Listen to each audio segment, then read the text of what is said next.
"Marry me tonight," he said, "or those men will have you on a train before sunrise." Abigail Carter had run 3 days straight, slept in 2 barns, and eaten almost nothing. She had $12, no name she dared use, and hunters closing in from both ends of the street. She had planned for everything except a stranger offering her his name. She stared at the cowboy. He wasn't asking. He wasn't performing. He was simply telling her the truth about how much time she had left, and she had none. If this story already has your heart, subscribe to the channel, hit that notification bell, and drop a comment telling me what city you're watching from. I want to see how far this story travels. The bounty hunters were good at their job. Abigail Carter knew that because she had been running for 3 days and they were still behind her. Not close enough to grab her. Not far enough to forget. They moved the way men move when they're being paid well, patient, methodical, unhurried. They knew she had no money, no connections, no real plan. They could afford to take their time because they understood, even if she hadn't fully admitted it to herself yet, that she was running out of road. Dry Creek, Wyoming was the end of the line in almost every sense. She had chosen it because the train stopped there and she could afford the fare. That was the entire calculation. $12.40 in her coat pocket, dust ground into the hem of her dress from 3 days of moving through back roads and freight yards, and a name she had stopped using the moment she crossed the Colorado border. Back in Denver, she had been Miss Abigail Carter, niece of Franklin Carter, who was wealthy enough and connected enough to have arranged her future without bothering to ask her opinion of it. Here she was, no one. That was the plan. The plan was not working. She heard them before she saw them. 2 men standing just outside the train depot on the eastern end of Dry Creek's main street, speaking in the unhurried tones of professionals who had already decided the job was nearly finished. She caught pieces of it. A woman traveling alone, brown hair, slim, probably using a false name, likely short on funds. She stopped walking. Every instinct she had went cold and quiet. "Description matches 3 women who came through on Tuesday's train," one of them said. "She wasn't on Tuesday's train," the other said. "She was on Wednesday's freight car." Abigail turned. She did not run. Running would have finished it right there. She walked steadily back the direction she had come, keeping her pace even and her chin level, the way her mother had once taught her to walk through a room full of people who wanted to see her stumble. 1 foot, then the other. Don't look back. Don't speed up. She turned a corner, then she ran, and ran directly into a horse. Not the front of a horse. The side of one, a large brown quarter horse being led through the street by a man who caught her by both arms before she hit the ground. Moved the horse sideways with a single word to keep it from stepping on her, and steadied her with a grip that was firm without being rough. "Easy," he said. She looked up. Tall, maybe 6'2". Sun-worn face, the kind that came from years outdoors rather than from age. Steady brown eyes that took her in completely in about 2 seconds, and then shifted to look over her shoulder at whatever she had been running from. "Those men," he said. It was not a question. She didn't answer. She was still catching her breath, still calculating, still trying to figure out if she could go around him and keep moving. "They've been asking questions about a woman traveling alone since this afternoon." He said, his voice low and even. "I already heard the description twice." "Let go of my arms," she said. He did, immediately. That surprised her. "I'm not going to stop you," he said. "But I'll tell you that the street on your left goes straight to the sheriff's office. The street ahead of you dead ends at the grain warehouse. And the street to your right puts you back on the main road where those 2 came from." He paused. "So if you've got a direction in mind, I'd be glad to hear it." Abigail stared at him. "Who are you?" she said. "Wyatt Dawson," he said. "I own a ranch about 4 miles east of town. And you look like someone who has been running a considerable amount longer than today." "That's not your concern." "No," he agreed. "It isn't." He picked up the reins he had dropped when he caught her and stood quietly. He wasn't pressing her. He wasn't performing generosity for anyone watching. He was simply standing there holding his horse, waiting to see what she decided. From around the corner, she could hear voices. The bounty hunters had picked up her direction. "They'll check every building on this street inside of 10 minutes, Wyatt said without urgency. "And the sheriff is friendly with the man who hired them. That's worth knowing." "How do you know who hired them?" "Vincent Hale sent word to half the county 2 days ago," he said. "Looking for a woman who ran from an arranged marriage. Offered a generous sum." His eyes were calm. "A man like that doesn't send 2 men. He sends 6. The other 4 are likely coming from the northern road." Abigail felt the specific cold that comes not from temperature, but from realizing your situation is worse than you calculated. "What do you want?" she said. "I don't want anything." "People always want something." "Fair point," he said. "Then let me make you an offer instead of waiting for you to ask." She waited. "Marry me tonight," he said, "or those men will have you on a train before sunrise." The street went quiet around them, the way streets do when something happens that isn't supposed to happen. Abigail heard the words. She processed them. She rejected them. She processed them again. "That is the strangest thing anyone has ever said to me," she said. "I imagine so." "You don't know me." "No," he said. "I don't." "You don't know what I'm running from." "You're running from Vincent Hale," he said, "which tells me enough." "And you think a marriage certificate is going to stop men with guns and legal paperwork?" "In Wyoming territory," he said. "Yes, I do. A married woman is her husband's legal concern. Taking her off his property against her will without a court order signed by a territorial judge is a serious legal matter. Hale has money and connections in Colorado. Not here." He tilted his head slightly. "Not on my land." Abigail looked at him for a long moment. Behind her, she could hear footsteps. More than 2 sets. Growing closer. "Why would you do this?" she said. "For a stranger." "Because I know what Vincent Hale does with things he decides belong to him," Wyatt said. "And because I have a 12-year-old girl at home who has already lost enough people she cared about. She doesn't need to watch a woman dragged through this town in front of her." It was the most honest answer she had ever heard from a man she hadn't met 20 minutes ago. "If I say yes," she said, "what are the terms?" Something shifted in his expression. Not surprise exactly. More like recognition, the look of a man who had just discovered the person he was talking to was considerably sharper than the situation suggested. "You stay at the ranch for as long as you need to be safe," he said. "Separate rooms. You're not a servant. You're not obligated to me in any way that isn't on paper. When the threat passes, you decide what happens next. The decision is always yours. And if I want to leave tomorrow, then I ride you to the station myself." She looked at him one more second. Then, "Where's the preacher?" "Dia." The preacher's name was Harold Finch, and he was 63 years old and had performed marriages in every condition Wyoming territory had to offer. Blizzards, thunderstorms, a particularly memorable ceremony during a cattle stampede in the spring of 1881. He did not blink when Wyatt Dawson knocked on his door at 8:30 in the evening with a woman Harold had never seen before and said they needed to be married before 10 o'clock.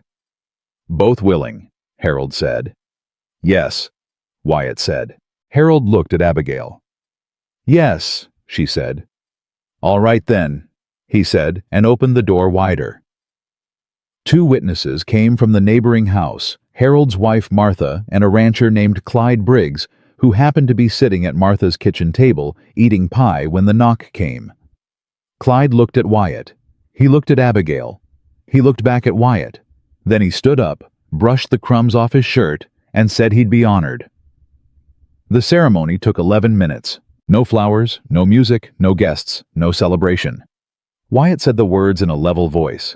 Abigail said them in a voice she kept deliberately steady. When Harold pronounced them married, Wyatt did not reach for her, did not perform anything. He simply took the certificate when Harold held it out, folded it twice, and put it in his breast pocket. "Thank you, Harold," he said. "Congratulations," Harold said, and there was something genuine in his voice, despite the strangeness of the evening. He had lived long enough to understand that the best marriages were often the ones that started with necessity, and grew into something else entirely. Or didn't. He had seen both. Martha pressed Abigail's hand briefly as they left. "You'll be all right, dear," she said quietly. Abigail didn't know what to say to that, so she said nothing. They were on the street outside when the two bounty hunters rounded the far corner and saw them. Wyatt didn't speed up, didn't slow down. He simply walked in their direction, steady and unhurried, and stopped when they were close enough to have a normal conversation. "Evening," he said. The taller of the two looked at Abigail, then back at Wyatt. "This the woman you're with?" "This is my wife," Wyatt said. "Abigail Dawson. We were just married. Harold Finch performed the ceremony. Clyde Briggs and Martha Finch witnessed it. The certificate is signed and dated." He reached into his pocket, unfolded the paper, and held it out without any apparent emotion. The man looked at it. He wasn't stupid. He could read what it said. His jaw worked. "Vincent Hale is going to want to hear about this," he said. "I expect he will," Wyatt said pleasantly. "You tell him that if he has a legal matter concerning my wife, he can send a lawyer to the territorial courthouse in Cheyenne. I'll be happy to respond through proper channels." He refolded the certificate. "Good evening." He walked past them. Abigail walked beside him, her arm through his, because it seemed like the right thing to do in that moment, and she felt him breathing evenly, unhurried, completely calm. And she thought either this man is genuinely fearless, or he is the best actor she had ever encountered. She wasn't sure yet which of those options was more unsettling.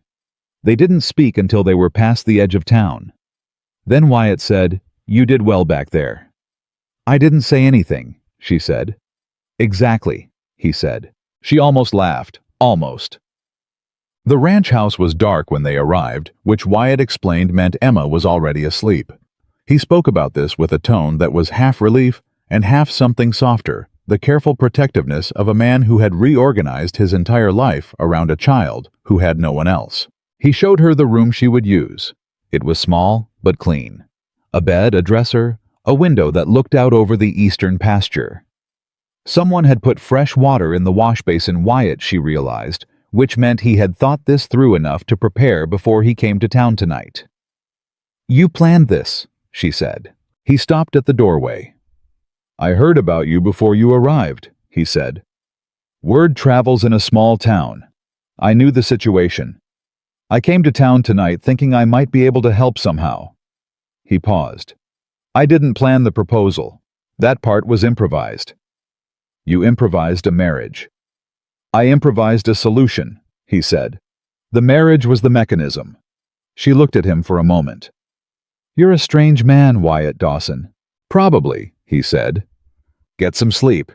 Emma will have questions in the morning that I'd rather not face alone if it's all the same to you." He pulled the door shut. Abigail stood in the middle of a stranger's room, wearing a stranger's name on a certificate in a stranger's house, and thought about the fact that 24 hours ago she had been sleeping in a barn outside Laramie, certain that her situation could not possibly get more complicated. She sat down on the edge of the bed.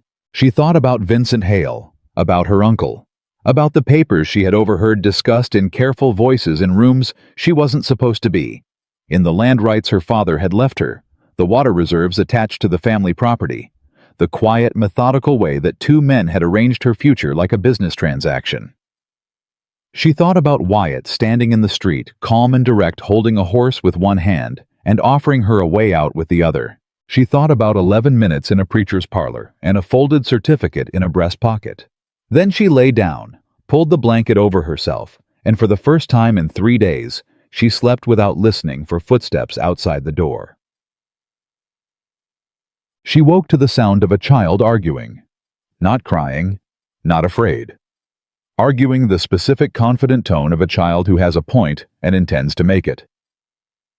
"Told you she wasn't going to be here when I woke up," said a voice that was clearly accustomed to being right. "She's here," Wyatt said. "You said that yesterday about the new ranch hand, and he was gone by noon. She's different." "How is she different?" "Because I married her," Wyatt said. A pause. "Stop looking at me like that. I'm not looking at you like anything. You have your mother's face when you're about to say something you know I don't want to hear." Abigail got up. She had slept in her dress, there hadn't been another option, and she did the best she could with her hair in the small mirror on the dresser. Then she opened the door and walked down the short hallway into the kitchen.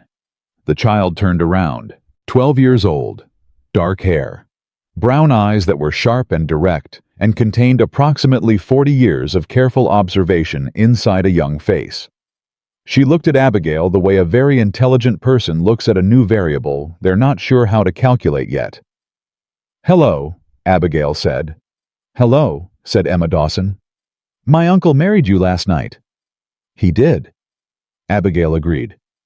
"Did you want him to—" "Emma," Wyatt said from the stove where he was managing a skillet and looking like a man who had decided that cooking breakfast was a safer activity than whatever conversation was happening behind him. "It's a reasonable question," Emma said without looking away from Abigail. "It's a personal question. Most reasonable questions are." Abigail sat down at the table. She looked at Emma directly because she had learned early that children who ask sharp questions deserve sharp answers. "I agreed to it," she said. "It was my choice." "Why?" "Because some men were looking for me and your uncle thought it would help." Emma considered this. "Are they going to come here?" "Probably," Abigail said. "But not the way you're thinking. They'll come with lawyers, not guns. Your uncle made that very clear to them last night." Emma looked at Wyatt's back, then back at Abigail. Something shifted in her expression, not trust exactly, but the first consideration of it. "Do you know how to cook?" Emma asked. "I do." "Uncle Wyatt burns everything."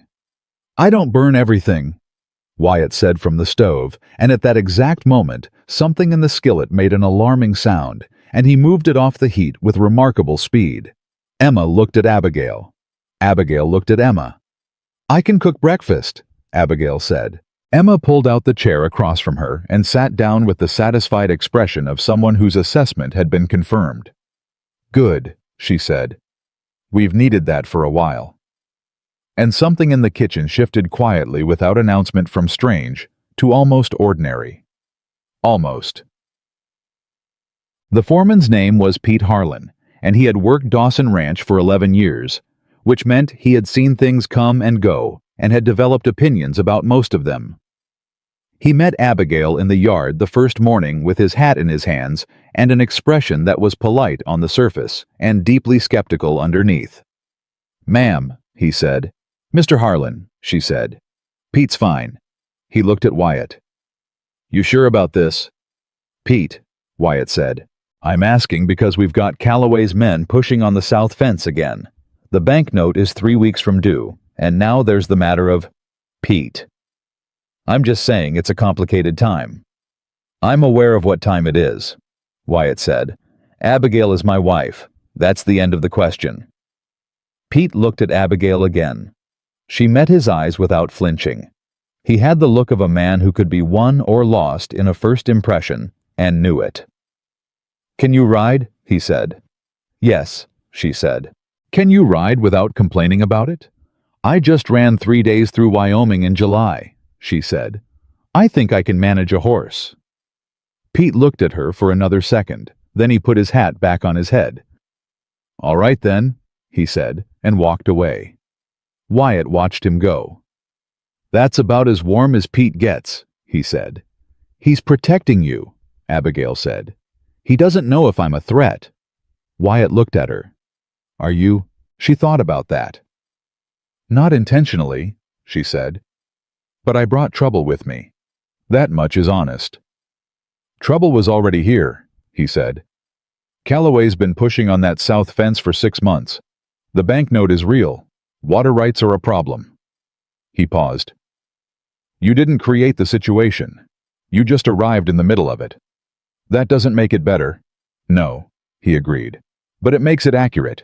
He walked toward the barn, and Abigail stood in the yard for a moment, looking at the land around her. The pale hills, the summer grass, the long line of fence that ran east toward a horizon that seemed genuinely endless. She had $12 in her pocket. She had a marriage certificate she hadn't asked for 48 hours ago. She had a fake name that had now been the only legal one she possessed, and somehow for the first time in months she did not feel entirely alone. She wasn't sure what to do with that.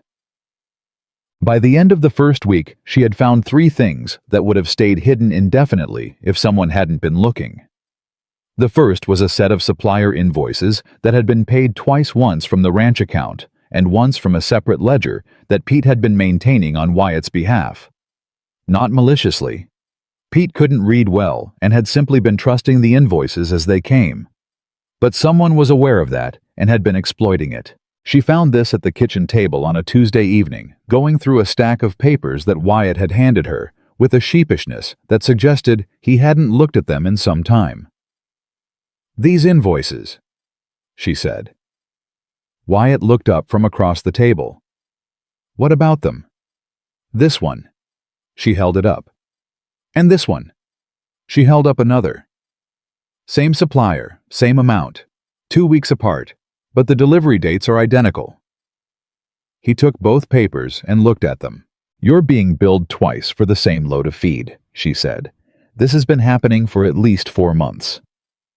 The silence that followed was the specific silence of a man recalculating something significant. "Dawson," she said quietly. "Wyatt?"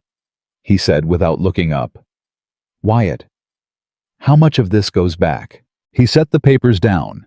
He looked at her. "I don't know," he said, and there was something in his voice she hadn't heard before.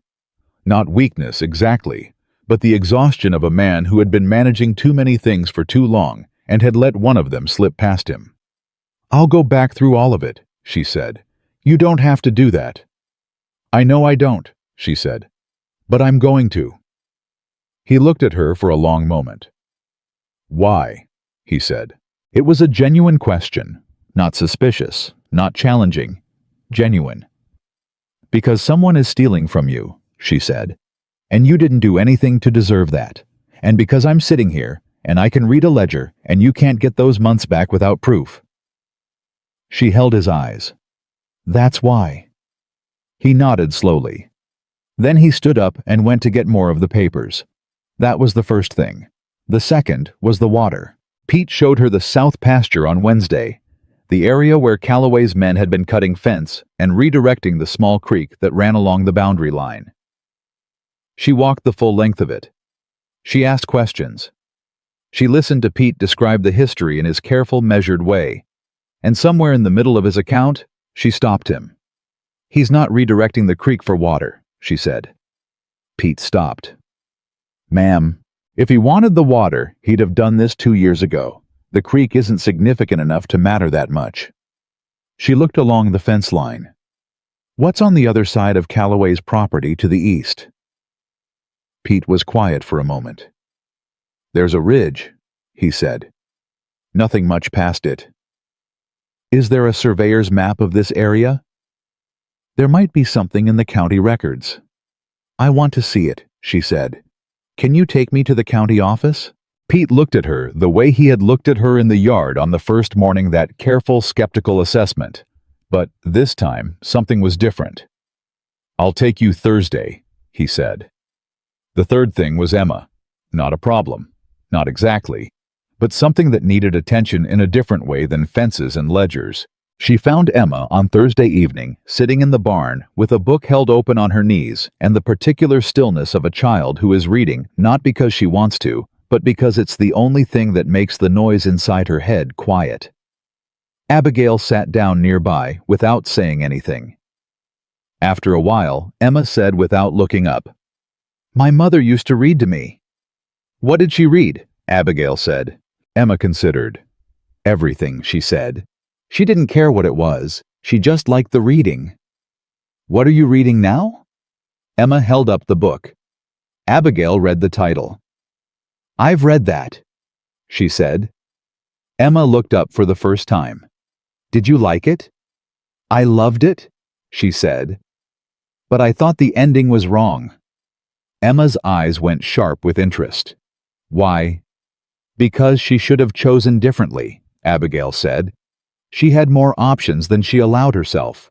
Emma considered this very seriously for a moment. Then she said, "Uncle Wyatt thinks I read too much." "Why does he think that?" "He says it gives me ideas." "Does it?" "Yes," Emma said with great satisfaction. Abigail laughed. It was a real laugh, the first one she'd had in longer than she wanted to calculate, and it came out of her with a kind of relief she hadn't expected. Emma looked at her with something shifting visibly in her expression, something that had been held back and was now considering whether to come forward. "Will you read with me?" Emma said, like she used to. The question sat in the air between them, and Abigail felt something she had not felt since she left Denver, the specific dangerous warmth of beginning to care about something she hadn't planned on caring about. "Yes," she said. "I will." She meant it as a temporary yes. She didn't know yet that it would become permanent. That night, Wyatt found her still at the kitchen table. The ranch ledgers spread in front of her, a small list of numbers written in her careful hand on a piece of paper beside them. He sat down across from her and looked at the list. "How bad?" he said. "The duplicate billing goes back 8 months," she said. "The total is significant but recoverable. If you file a formal complaint with the supplier and provide documentation, you have grounds to demand repayment or offset future orders." She paused. "But that's not the most important thing." "What is?" "The supplier isn't working alone," she said. "The invoices were submitted by someone who had access to both ledgers. That means someone on this ranch or someone with regular access to it is involved." She held his eyes. "I'm sorry. That's not what you want to hear." Wyatt was quiet for a moment. "No," he said. "It isn't." "I can keep going through the records," she said. "I'll find it eventually. But you should know before I do." He nodded slowly. He looked at the papers. He looked at her. "You found all of this in a week," he said. "I was looking," she said simply. He was quiet for a long moment. The house was settled and dark. Emma long asleep, the ranch outside, breathing its slow nighttime breath. "Why did you really run from him?" he said. "Not what I know, what I don't." She looked at him. It was late. She was tired. She was sitting in a kitchen that was not hers, married to a man she had known for 8 days, and he was asking her a question that deserved a real answer. "My father left me land," she said. "Property outside Denver with water rights attached. Those rights are worth considerably more than the land itself. Vincent Hale understood that before I did." She paused. "The marriage arrangement wasn't about me. It was about transferring those rights to him legally through the marriage contract. My uncle was to receive a payment for the arrangement." Wyatt's expression did not change, but something behind his eyes went very still. "Your uncle sold you," he said. "Economically speaking," she said. "Yes." "How did you find out?" "I listened at doors," she said. "It's a skill I developed young. Men tend to forget that women are in houses they're having conversations in." Wyatt looked at her for a long moment. "For what it's worth," he said, "I would not have let them take you. Tonight. Even if you hadn't agreed to the marriage, I would have thought of something else." She believed him. She wasn't sure why, but she did. "You didn't have to do this," she said. "I know that," he said. "You still did it." "I know that too." She looked down at the ledgers. She looked back up at him. Something was building in the room that neither of them was willing to name, yet too new, too complicated, too many layers between where they were and what it might eventually mean. "I'll keep going through the records," she said. "All right," he said. He stood. He moved toward the hallway. He stopped at the doorway. "Abigail," he said. She looked up. "Thank you," he said, "for looking." Then he went down the hall, and she was alone with the ledgers and the lamplight and the quiet sound of a ranch at night, and the unsettling certainty that she was already more involved in this place than she had planned to be. She had told herself temporary. She was beginning to understand that temporary was only true if both people kept it that way. Duplicate invoices led to a name. It took Abigail 4 more days of working through the ledgers in the evenings, cross-referencing delivery logs against payment receipts, but she found it. A ranch hand named Doyle Sims, who had been employed at Dawson Ranch for 14 months, and whose handwriting appeared on 3 separate invoice submissions that did not match any legitimate delivery records. Not forged, exactly altered. Small changes to dates and quantities. The kind of changes that only showed up when you laid 2 documents side by side and looked at them carefully. She brought the evidence to Wyatt on a Sunday morning while Emma was at the Finch house for her weekly reading lesson. She set the papers in front of him and let him look. He didn't say anything for a long time. "Doyle's been with me 14 months, he said finally. "I know," she said. "He helped us through the winter roundup. Worked harder than any man on the crew." "I know that too," she said. "It doesn't change what the papers say." Wyatt looked at the documents. He turned one of them over as if the back might offer an explanation the front hadn't. Then he set it down. "How much?" he said. "Total a little over $230. The number landed in the room with the particular weight of an amount that was serious but not catastrophic. Serious enough to matter, not large enough to be the whole story.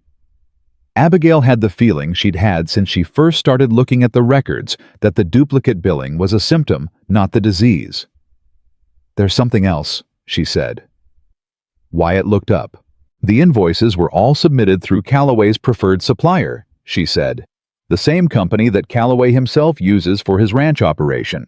That might be coincidence, but it might not be." Wyatt was very still. "You think Calloway put Doyle up to it?" he said.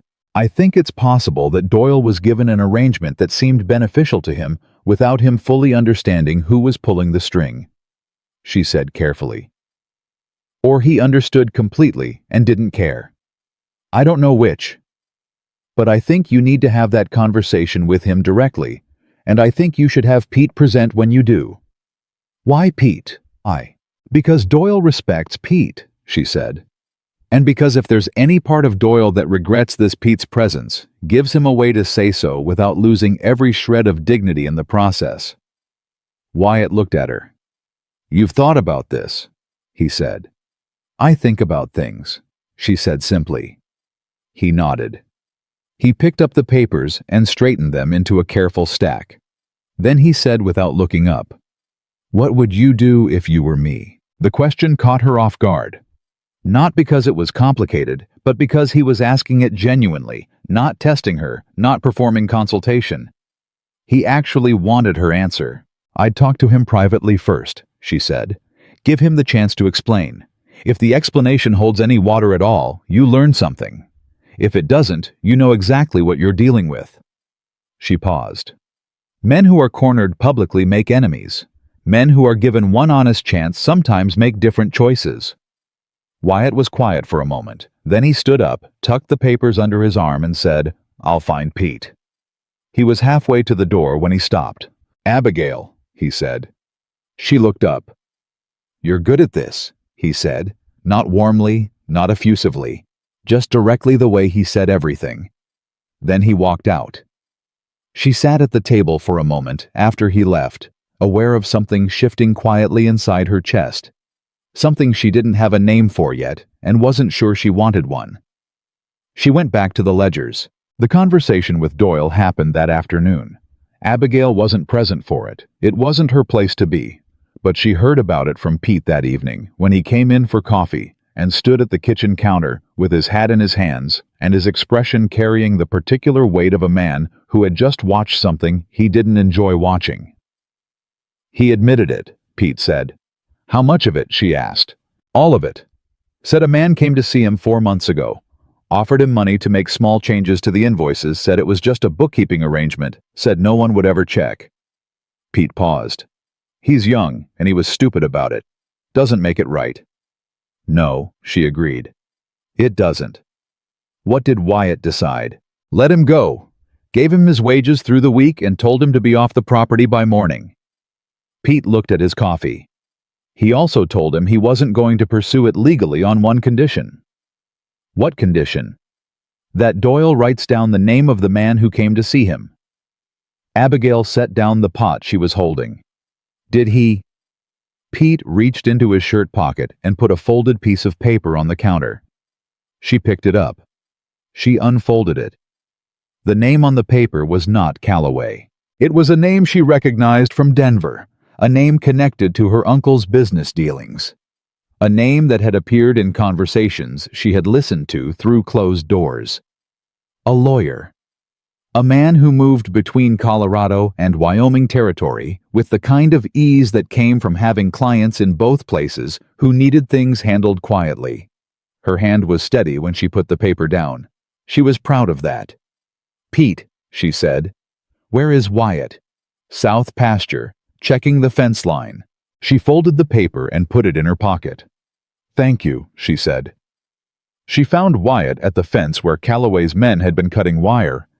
He was crouched down examining the most recent cut, and he stood when he heard her coming. She handed him the paper without preamble. He read it. He looked at her. "You know this name," he said. "He works for my uncle," she said, "and for Vincent Hale. He's the man who draws up the paperwork." She held Wyatt's eyes. "This isn't about the money, Wyatt. The billing was a test. They were checking how carefully you watched your own accounts." He was very still. "They're building a case," she said. "If they can demonstrate financial mismanagement, if they can find evidence of debt and disorganization and questionable record-keeping, they have grounds to challenge the validity of our marriage. They argue you were insolvent when we married, that the marriage was conducted under false pretenses, that I was coerced." She paused. "It's a legal strategy. It's exactly what Vincent Hale would do." "You worked this out from a name on a piece of paper," he said. "I worked it out from 8 months of listening to men like Vincent Hale talk in rooms where they assumed no one intelligent was paying attention," she said. The name just confirmed it. Wyatt looked at the fence, then at the paper, then at her. "We need a lawyer," he said. "We need a specific kind of lawyer," she said. "Not someone local who can be pressured, someone from Cheyenne with territorial connections and no debt to anyone in this county." "I might know someone," he said slowly. "An old friend from before I bought the ranch. He practices out of Cheyenne now. I haven't spoken to him in 2 years."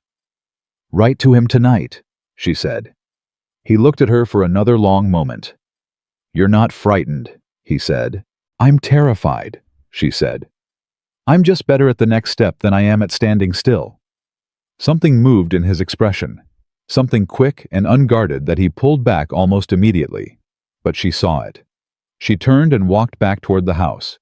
Behind her she heard him fold the paper. Then she heard his footsteps, unhurried as always, following her back. The letter to the lawyer in Cheyenne went out Monday morning. Tuesday brought Emma's school examination results, which were exceptional and which Emma presented to Abigail at the kitchen table with the studied casualness of someone who cares very much about a reaction they're pretending not to care about. "Top of the class," Abigail said. "In most subjects," Emma said. "Not arithmetic." "Second in arithmetic is still second." "It's not first," Emma said. Abigail looked at her. "How far behind the first-place student are you?" Emma hesitated. 3 points. "On what scale?" 100. "Emma," she said, "you're 3 points from perfect in the subject you like least. That's not a failure. That's a goal with a very clear path." Emma considered this with the seriousness she applied to most things. "Will you help me with it?" "What does your uncle say when you ask him?" "He says he'll look at it later, and then he looks at it wrong and gets frustrated." Abigail pressed her lips together to keep from smiling. "Yes, I'll help you with it." Emma nodded with the satisfaction of someone who had already known the answer and simply needed the formality of confirmation. Then she said, without transitioning, "Are you going to stay?" The question arrived like a stone dropped into still water. Abigail felt the ripples of it moving outward through everything she had been carefully not thinking about. "I don't know yet," she said honestly. "Why not?" "Because it's complicated." "Because of the men looking for you." "Partly," she said. And the other part? Abigail looked at Emma, 12 years old and asking exactly the questions that needed asking. The other part is that I didn't come here planning to stay, she said. I came here because I needed to be safe. This was never supposed to be permanent. But you reorganized the finances, Emma said. And you found the man stealing from us. And you made Uncle Wyatt write to the lawyer. And you read with me every night. She looked at Abigail steadily. People who aren't staying don't do all of those things. Abigail had no answer for that. Emma picked up her examination papers and walked out of the kitchen with the particular dignity of a child who has made a point and knows it. Abigail sat alone at the table for a moment. Then she picked up the ledger she'd been working on and kept going. The response from the lawyer in Cheyenne arrived Thursday. His name was Thomas Reeves, and his letter was 3 pages long, precise and alarming in the way that very honest legal assessments tend to be alarming. He had already, at Wyatt's brief description, done some preliminary research into Vincent Hale's business activities in Wyoming Territory. What he found was not simple. Wyatt read the letter at the kitchen table with Pete and Abigail present, which in the 2 weeks since her arrival had become something of an informal arrangement. Decisions happened at the kitchen table with coffee, and everyone who was involved in the matter was present for the discussion. He says Hale filed a territorial claim 3 weeks ago, Wyatt said, looking up from the letter. On water rights in this county. Pete said something under his breath that Abigail chose not to register. He didn't file it on Calloway's land, Wyatt continued. He filed it as a prospective claim pending the resolution of an inheritance dispute. He set the letter down. He looked at Abigail. Your inheritance. She had known this was coming. She had known it the moment she saw the lawyer's name on Doyle's piece of paper. But knowing something is coming and hearing it said plainly in a room where people you've started to care about are listening are 2 entirely different experiences. He's claiming that my father's estate is legally contestable, she said. On what grounds? Reeves says the claim argues that your marriage to me was conducted under conditions that void your status as an independent property holder, Wyatt said. If the marriage is deemed legally irregular, your property reverts to the estate, and the estate's administrator is my uncle, she said, who has an agreement with Hale, Pete said. Yes, she said. The kitchen was very quiet. So the plan, Pete said slowly, is to knock out the marriage, take the girl's inheritance, and use the water rights to pressure every ranch in this county that depends on that water, which includes us. That's the plan, Abigail said. It has been since before I ran from Denver. I just didn't know the Wyoming piece of it. Wyatt was looking at the letter. His expression was the one she had come to recognize, not anger, not panic, but the deep, careful stillness of a man thinking through something from every angle before he moved. Reeves says we need documentation, he said, evidence of the marriage's legitimacy, evidence of the inheritance's proper origin, evidence that contradicts Hale's claim about the estate. He looked at Abigail. How much of that do you have? Some, she said. My father's original will, letters between him and his land attorney, some records from the property filing. She paused. Not enough. Where's the rest? Denver, she said. In my uncle's house, in a filing cabinet in his study. She said it plainly because there was no other way to say it. I saw the documents when I was listening at doors. I know exactly where they are. I just don't have them. Pete looked at Wyatt. Wyatt looked at Abigail. How good is your memory? Wyatt said. Good enough to describe every document by location, date, and approximate content, she said. Whether that's enough to build a legal case is a question for Reeves. Wyatt folded the letter. He stood up. He walked to the window that looked out over the yard, and for a long moment he was quiet. Then he said, I'm going to Denver. Pete sat up straight. Wyatt, I'm not asking for opinions, Pete. I'm your foreman. I give opinions whether you ask for them or not. You can't walk into Franklin Carter's house and demand documents. That's not how this works. You'll end up in a jail cell in Colorado, and we'll be in a worse position than we started. I'm not going to demand anything, Wyatt said. I'm going to ask questions in the right places and follow what Abigail tells me to follow." He turned from the window. "There's a land registry office in Denver. Public records, property filings, estate documentation, original surveys. If her father filed anything properly, it's accessible to anyone who knows what to look for." He was looking at Abigail when he said it. She understood. "I know exactly what was filed," she said, "and I know which of it would be in public record versus private possession." "Tell me what to find," he said. "You'd go yourself," she said. "I'd go myself." She looked at him for a moment. "Then, you'd leave the ranch." "Emma, the fence dispute. The banknote. Pete can handle 2 weeks," he said. Pete made a sound that was not quite agreement but wasn't argument. "This is the root of it, Abigail. Everything else, the billing, the fence, the bank pressure, it's all connected to what Hale is doing with your inheritance. We solve this, we solve the rest." "You'd do all of that," she said, "for land that isn't yours." He looked at her steadily. "It's my wife's land," he said. Simply, without performance.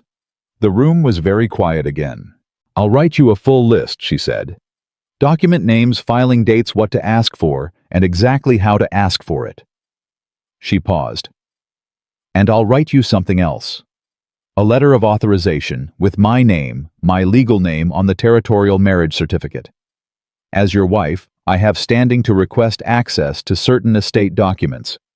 That signature might open doors that wouldn't otherwise open." "You've thought this through," he said. "I think about things," she said for the second time in a week. Something in his face shifted quietly the way things shifted around Wyatt Dawson without announcement. He held her eyes for a moment that lasted slightly longer than necessary. Then he looked at Pete. "I'll leave Friday. 2 weeks. You know what to do."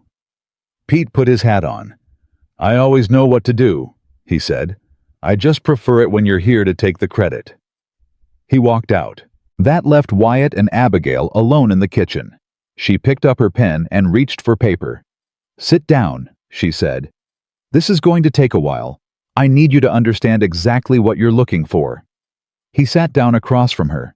She began to write, and she began to explain, and he listened the way he did everything completely without interrupting, without performing attention, just present, just there. At some point, Emma appeared in the doorway in her nightgown.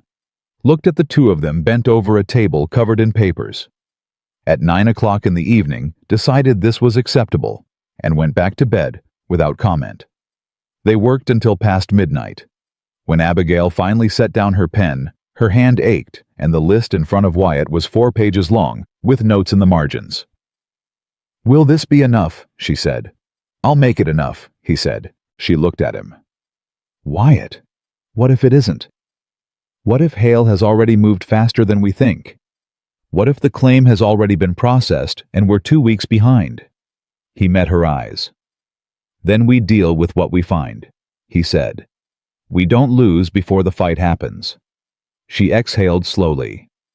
"You're very calm for a man who married a stranger 2 weeks ago and is now involved in a territorial legal dispute over land he didn't know existed."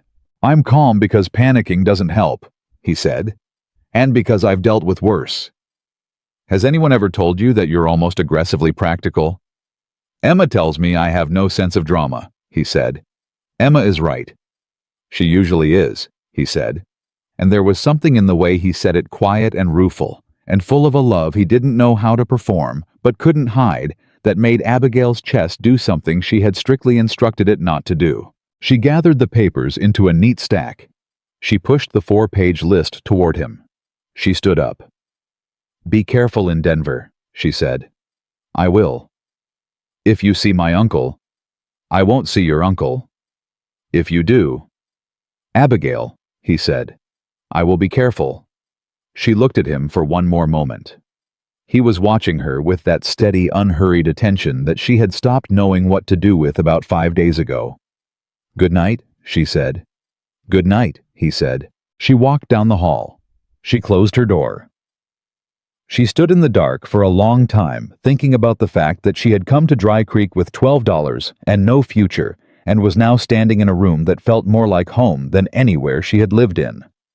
3 years fighting for a ranch that was not hers, with a man she had known for 2 weeks, and a child. She pressed her palms flat against the door. Temporary was already gone. Wyatt was gone 4 days when the first lawyer arrived. Abigail was at the kitchen table working through the remaining ledger entries when she heard Pete's voice in the yard, not raised, but carrying the particular flatness he used when he was restraining something stronger. She set down her pen and walked to the door. 2 men on horseback, both in town clothes, the kind that announced money without announcing work. The one doing the talking had a leather case across his saddle and the smooth, unhurried manner of a man who had delivered bad news professionally for many years and found it agreeable work. "I'm looking for Abigail Carter," he said. "There's no one here by that name," Pete said. "Abigail Dawson, then. Recently married." "Mr. Dawson isn't home." "I'm not here to see Mr. Dawson." Abigail stepped out onto the porch. "I'm Abigail Dawson," she said. "What do you want?" The lawyer looked at her with the careful assessment of a man cataloging everything he saw for later use. "My name is Gerald Marsh," he said. "I represent the estate interests of Franklin Carter of Denver, Colorado, and certain business associates of his. I have documents I'm required to deliver to you personally." "Then deliver them," she said. He reached into the leather case and produced an envelope. Pete took it from him before he could move toward the porch, which Marsh accepted with the practiced neutrality of a man who expected resistance. "You'll find inside a formal notice of estate contestation," Marsh said, "filed 3 days ago in the Wyoming Territorial Court in Cheyenne. The notice challenges the validity of certain property arrangements made by your late father, Thomas Carter, on the grounds that documentation supporting those arrangements cannot be verified." He paused. "There is also a personal communication from your uncle Franklin Carter." "I'll read it," she said. "Is there anything else?" "I'm instructed to inform you that Mr. Carter is prepared to resolve this matter privately, without further legal proceedings, if you're willing to discuss the terms of your father's estate directly with him. Tell Mr. Carter that any communication he wishes to have with me should be directed through Thomas Reeves of Cheyenne," she said. "Mr. Reeves is our attorney." Marsh didn't blink. "Mr. Carter anticipated that response," he said. "He asked me to tell you that the private resolution he's offering would be considerably more favorable to your situation than what a territorial court is likely to produce. Given, and these are his words, not mine, given the irregular circumstances of your current marriage." The words landed exactly where they were intended to land. Abigail kept her face entirely still. "Good day, Mr. Marsh," she said. He looked at her for one more moment. Then he turned his horse, and both men rode back toward town. Pete waited until they were out of hearing range. Then he said, "How worried should I be?" "Moderately," she said. "They filed faster than we expected. Wyatt needs to know." She turned back toward the house. "I need to send a telegram." The telegram went to the hotel in Denver, where Wyatt had said he would be staying. She wrote it carefully, keeping the language neutral, in case other eyes read it, which she assumed they would. She told him the filing had happened, that the estate challenge was moving through Cheyenne, and that Reeves needed to be contacted immediately. She signed it with her name, and then after a moment's hesitation, added 2 words she hadn't planned: "Come home." She stared at those 2 words for a moment. She didn't take them out. The response came the following evening. Wyatt's telegrams were always brief and always said exactly what needed saying and nothing else. This one read, "Found what we needed. Reeves contacted. Home in 4 days. Hold." She read it twice. She folded it. She put it in her pocket. Hold. She could do that. What she had not accounted for was Vincent Hale arriving in person. He came on a Thursday, 6 days after Wyatt had left with 3 men, and a confidence that Abigail recognized immediately as the specific arrogance of someone who has decided the outcome before the conversation begins. He was younger than she had imagined, from the way her uncle discussed him, early 40s. Well-dressed with a pleasant face that concealed nothing about the unpleasant mind behind it once you knew what you were looking at. He came to the front of the ranch house and he asked for her by name, and when she came to the door he smiled as if they were old acquaintances, resuming a delayed conversation.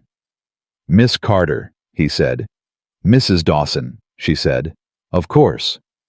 The smile didn't change. "I wonder if we might speak privately." "We're speaking now," she said. "Pete stays." Hale glanced at Pete, who had materialized at the edge of the porch with the quiet efficiency of a man who has been watching for trouble long enough to recognize it at a distance. Hale assessed him briefly and returned his attention to Abigail. "I want you to understand something," Hale said, his tone shifting to something he probably thought sounded reasonable. "I have no interest in causing you difficulty. This situation has become unnecessarily complicated because you made a decision, an understandable decision given your circumstances, that has created legal tangles for everyone involved." "The legal tangle," she said, "is your estate contestation filed in Cheyenne 3 days ago. A formality," he said, "easily withdrawn, if we can reach an understanding." "What kind of understanding?" "Your father's water rights," he said. "That's all this has ever been about, Abigail. I'll be direct with you because I think you prefer direct."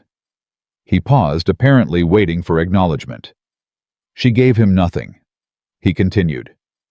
"Those rights properly transferred benefit both the Carter estate and several ongoing development interests in this territory. Your father's will complicates the transfer. Your marriage complicates it further, but complications can be resolved." "You want me to sign over my father's water rights?" she said. "In exchange for a very fair settlement," he said. "Financial security. No further legal proceedings. A clean break from a situation that could otherwise become very unpleasant for you and for everyone connected to your current arrangement." He said arrangement the way people say a word they've deliberately chosen because it's accurate and insulting at the same time. "And if I decline," she said, "then the territorial court proceedings move forward," he said, and the pleasantness in his voice finally showed its actual temperature, cool and completely indifferent. "The estate contestation challenges the documentation of your father's original property filing. If successful, and I have reason to believe it will be, the water rights revert to the estate. Your uncle, as estate administrator, has already agreed to a transfer arrangement with my business partners." He held her eyes. "Additionally, our legal team will be challenging the validity of your current marriage on grounds of procedural irregularity and potential coercion. If that challenge succeeds, you lose the legal protections that marriage provides." Pete made a sound beside her. She put one hand out slightly, not touching him, just a gesture, and he went quiet. "You've planned this thoroughly," she said. "I plan everything thoroughly," Hale said. "It's why I'm successful." "Then I'll give you an equally thorough response," she said. "No, I won't sign anything. I won't negotiate the terms of my father's estate with a man who has spent the past year manipulating county officials, bribing suppliers, and filing fraudulent legal claims in 2 territories. She kept her voice level and clear. "Whatever you've filed in Cheyenne, our attorney will respond. Whatever claims you intend to make about this marriage will answer them. And if you come onto this property again without an invitation, I will send for the territorial marshal and I will file a complaint of harassment that will be a matter of public record in this county." Hale looked at her. The pleasant expression was entirely gone now. What was underneath it was not angry, exactly, more calculating, resizing her, adjusting his estimate. "You're making this harder than it needs to be," he said. "Yes," she said. "I am. That's intentional. Good day, Mr. Hale." She went back inside. She closed the door. She stood with her back against it and her hands pressed flat against the wood, and breathed carefully until she heard horses moving away from the yard. Then she heard Pete's boots on the porch steps and his knock on the door. She opened it. He looked at her. "You all right?" "No," she said honestly. "But I'm functional. Can you get a message to Reeves in Cheyenne today?" "I can ride to the telegraph office inside an hour." "Good. I need to tell him about this visit." Everything Hale said. She paused. "And Pete, send another telegram to Wyatt. Tell him to come home faster."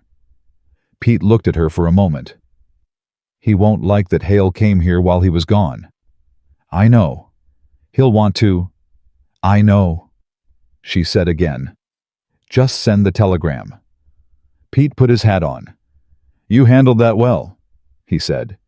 "Most people, man or woman, would have cracked under that kind of pressure." "He expected me to," she said. "That was the point of coming himself. He wanted to see how I'd hold. Pete nodded slowly. And now he knows, she said, which is both good and not good. She went back to the table. She picked up her pen. Her hand was not entirely steady, but it was close enough. She wrote everything down, every word of Hale's conversation, every implied threat, every specific legal claim he had mentioned. She wrote it in the precise, factual language she had learned from listening to lawyers talk, in rooms where she wasn't supposed to be. And she wrote it without embellishment, because embellishment was not useful and she needed every word she had for things that were. Emma came home from school that afternoon and read the room the way she always did, completely and immediately, and said nothing about what she saw in Abigail's face. Instead, she sat down at the table, took out her arithmetic, and said, "Show me the part about fractions again." Abigail looked at her. "You said fractions were logical," Emma said.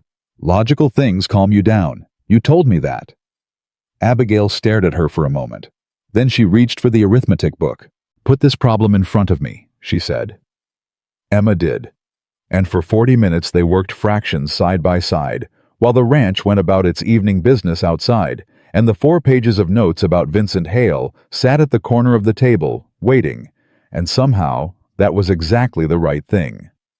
Wyatt arrived home on a Sunday evening, 2 days earlier than his telegram had suggested. Abigail was on the porch when she heard the horse, and she stood when she saw him coming up the road, and she was aware in the quiet, honest way she had started noticing things about herself, that the loosening in her chest when she recognized him was not simply relief about legal documents. He dismounted and gave the reins to Pete, who had appeared from the barn with the silent efficiency he applied to most things. Wyatt walked toward the porch. He looked at her steadily. "Hale was here," he said. Not a question. "Pete told you." "Pete told me enough." He stopped at the bottom of the porch steps. "Are you all right?" "Yes," she said. "Did you find what we needed?" "Yes," he said. "Let me wash off the road and I'll tell you all of it." "Wyatt?" He stopped. "I'm glad you're back," she said, simply without decoration. He held her eyes for a moment. Then he said, "I know," and went inside. She stood on the porch for a moment. It was not a romantic declaration. It was not a turning point in any traditional sense. It was just 2 words from a man who was constitutionally incapable of saying more than he meant, and always said exactly that. She went inside after him. He laid it out at the kitchen table, with Pete present and Abigail taking notes. He had found 3 things in Denver's public land registry that directly contradicted Hale's estate contestation. Her father's original property filing, dated 1879, included an explicit rights designation that named Abigail as sole heir to the water claims, not the estate at large, but specifically the water rights. That designation had been recorded properly and was a matter of public record. The estate contestation was arguing that the documentation was unverifiable, but the registry record alone made that argument substantially harder to sustain. Additionally, Reeves and Cheyenne had responded to Wyatt's communication with information that shifted the ground further. 2 territorial officials who had signed documents supporting Hale's claim had within the past 18 months received payments from a business entity connected to Hale's investment group. Reeves had evidence of this and was preparing to file a formal complaint with the territorial court. "How solid is it?" Abigail said. "Solid enough to get us to the hearing," Wyatt said. "Not solid enough to guarantee the outcome." "When is the hearing?" 6 weeks, he said. "County courthouse. Reeves will present. We need to be there." Pete said, "What about before the hearing?" 6 weeks is a long time if Hale decides to apply pressure. "He already is," Abigail said. She slid her notes from Hale's visit across the table. "He came with 3 men. He offered me a settlement. When I refused, he made the threat-specific challenge the marriage validity, challenge the property documentation file in 2 jurisdictions simultaneously." She paused. "He's counting on us running out of money for legal defense before the hearing." Wyatt read her notes. His jaw tightened slightly, which on his face was equivalent to another man's visible fury. "He came here," he said, "while I was gone. He timed it deliberately, she said. He wanted to see how I'd handle it without you. And I told him no, and sent him away, she said. But Wyatt, he has more resources than we do. The bank note, the legal costs, the fence repairs if he applies pressure to the bank at the same time. He already has, Pete said quietly. Both of them looked at him. Pete's expression said he had been waiting to find the right moment for this, and had just decided there was no right moment. Got word yesterday from the bank manager, Hendricks, said the note on the ranch property has been, he used the word flagged, some outside inquiry about the status of the debt. The word flagged sat in the room. How much time on the note? Abigail said. 3 weeks, Pete said. Same as it was before. Can we cover it? Wyatt said. Pete looked at the table. That was answer enough. Abigail's mind was already moving through the numbers. She had spent 3 weeks in those ledgers. She knew the accounts the way she knew her own handwriting. The recovered billing amount from the supplier dispute, she said. If we demand repayment in full and the supplier settles before the note comes due. It's not enough, Wyatt said quietly. It's close, she said. And if we defer the fence repair materials, the south fence needs wire now. If Calloway's men cut it again. I know, she said. I know. She pressed her palms flat on the table. I'm trying to find the number, Wyatt. Give me a moment. He was quiet. Pete was quiet. She worked through it in her head. Amounts, dates, what could be moved and what couldn't. Then she said, the property. Wyatt looked up. My father's property in Denver, she said. Not the water rights, the land itself, the house and grounds. Even with the estate contestation, the land itself is not in dispute. The contestation is specifically about the water rights designation. She met his eyes. I can authorize a sale of the land. The proceeds would more than cover the bank note and the legal costs through the hearing. The room was very still. That's your inheritance, Wyatt said. The water rights are the inheritance, she said. The land is property that's been sitting empty for 2 years because I've been running. It's not doing anyone any good. She held his eyes steadily. It's a practical solution. Abigail, it's my decision, she said, not harshly, just clearly. That's what you told me the night we married. Any decision about my situation is mine to make. He held her gaze for a long moment. Yes, he said. I did say that. Then this is my decision, she said. We use the land to cover the note and the legal costs. We go to that hearing in 6 weeks with Reeves, and we put every document we have in front of that judge. She paused. And we win. Pete looked at Wyatt. Wyatt looked at Abigail. All right, Wyatt said. I'll write to Reeves tonight, she said. He'll need to handle the sale authorization. She pulled a fresh piece of paper toward her. She began to write. Pete stood and took his coffee and walked to the door. He stopped there. For what it's worth, he said to neither of them specifically. I've worked this ranch for 11 years. I've watched it get pushed and tested and squeezed from every direction. He paused. It's never had someone fight for it quite like this before. He put on his hat. Good night. He walked out. The kitchen was quiet. Wyatt sat across from her while she wrote, not speaking, not moving. He had the quality she had noticed in those first days, the capacity to be completely present in a room without demanding anything from it. She had thought it was detachment at first. She understood now it was the opposite. She was halfway through the letter when he said quietly, "Why are you doing this?" She kept writing, "Because it's the right thing to do." That's not the whole answer. She stopped. She set down her pen. She looked at him across the table, the lamp between them, the papers spread around them, the ranch settling into its nighttime sounds outside. "Because Emma asked me if I was staying," she said. "And I didn't know how to tell her that the answer had already changed without me deciding it." She paused. "And because you went to Denver and brought back what we needed without being asked. And because you've never once treated me like a problem to be managed." She held his eyes. "And because this place is worth fighting for." You're worth fighting for. I think you know that." Wyatt was she said quietly. "Not tonight. It's too complicated tonight, and there's too much still to do."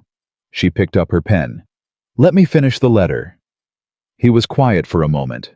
Then, "All right," she wrote. He stayed. Outside, the wind moved across the Wyoming hills, the way it always did, without asking permission from anyone, going exactly where it intended, carrying with it the particular smell of summer on the edge of turning toward fall. 6 weeks to the hearing. Hale would not wait quietly through those 6 weeks. She already knew that. The bank pressure was the first move. The next one would be worse. Men like Hale did not make a single threat and then stand still. They applied force continuously from multiple directions, and they relied on the people they were pushing, eventually concluding that the cost of resistance was higher than the cost of surrender. Abigail had spent 26 years watching men like that operate. She had never surrendered to one yet. She finished the letter, folded it, and set it beside her to be taken to the telegraph office in the morning. Then she looked at Wyatt. He had fallen asleep in the chair across from her, the way a man falls asleep after 2 days of hard travel, completely and without pretense. His head tilted slightly, his hands resting open on the table. She looked at him for a long moment. Then she got up, quietly, took the blanket from the back of the kitchen chair, and put it over his shoulders without waking him. She went down the hall to her room. She lay down in the dark. She thought about 6 weeks, about a judge in a county courthouse, about documents and water rights, and the careful architecture of a legal case that needed to hold under pressure. She thought about a man asleep at a kitchen table with a blanket over his shoulders. She pressed her eyes shut. 6 weeks. She would be ready. The 6 weeks did not pass quietly. Hale moved exactly the way Abigail had predicted, continuously from multiple directions, never giving them a full day without something new requiring attention. The bank pressure came first. Then a formal letter from the territorial court acknowledging the estate contestation. Then 2 of their neighboring ranchers received visits from men representing Hale's business interests.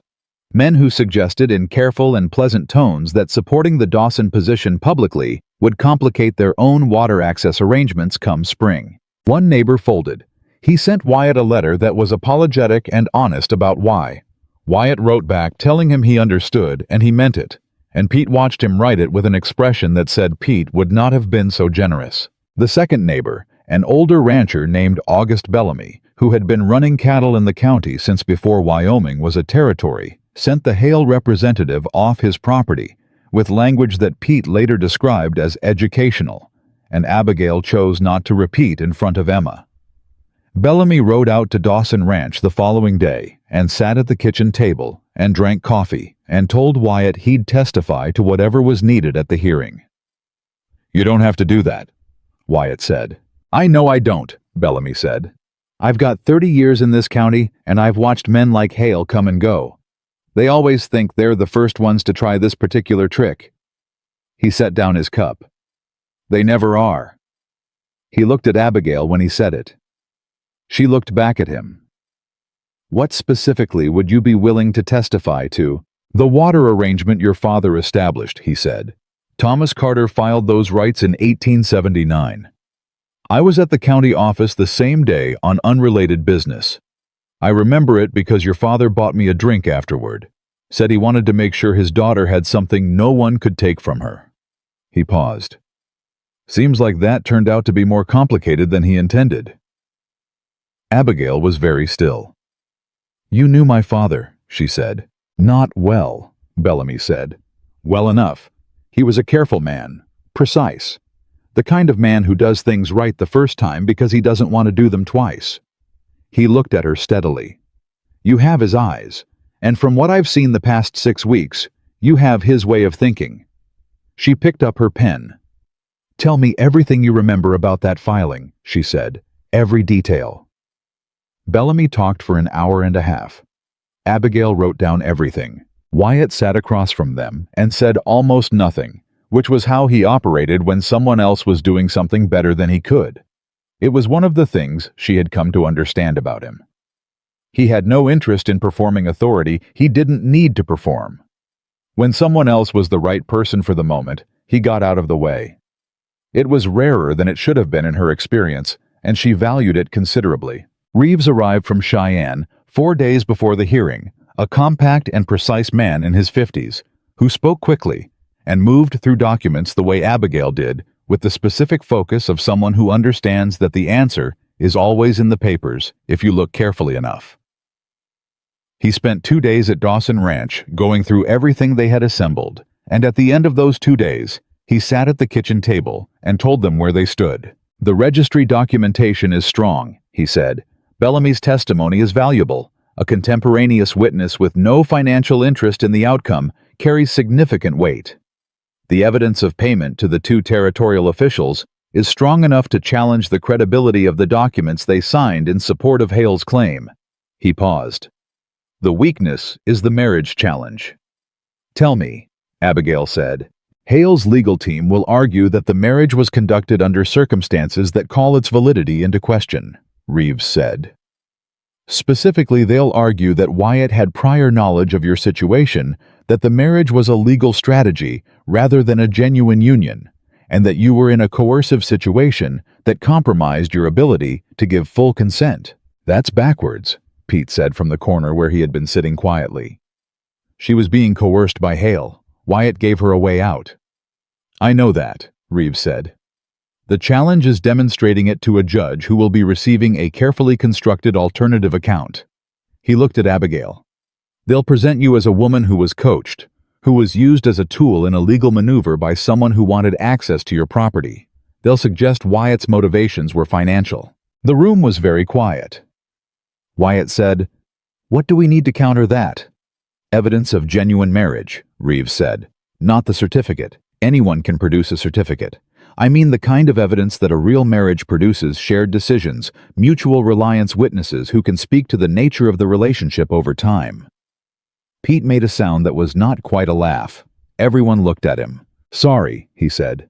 "It's just if they want witnesses to a real marriage, they can talk to anyone on this ranch. Or in this county, for that matter." He looked at Wyatt. "People have eyes." Wyatt looked at the table. Abigail looked at Wyatt. Reeves looked at both of them with the calibrated neutrality of a man who had learned not to involve himself in the personal dimensions of professional situations. "I'll need to speak with several people before the hearing," he said. "Pete, Bellamy, the Finch family." He glanced at Abigail. "And I'll need to prepare you for cross-examination. They will try to rattle you on the stand." "They won't succeed," she said. "I believe you," he said. "But we should practice anyway." They practiced for 2 days.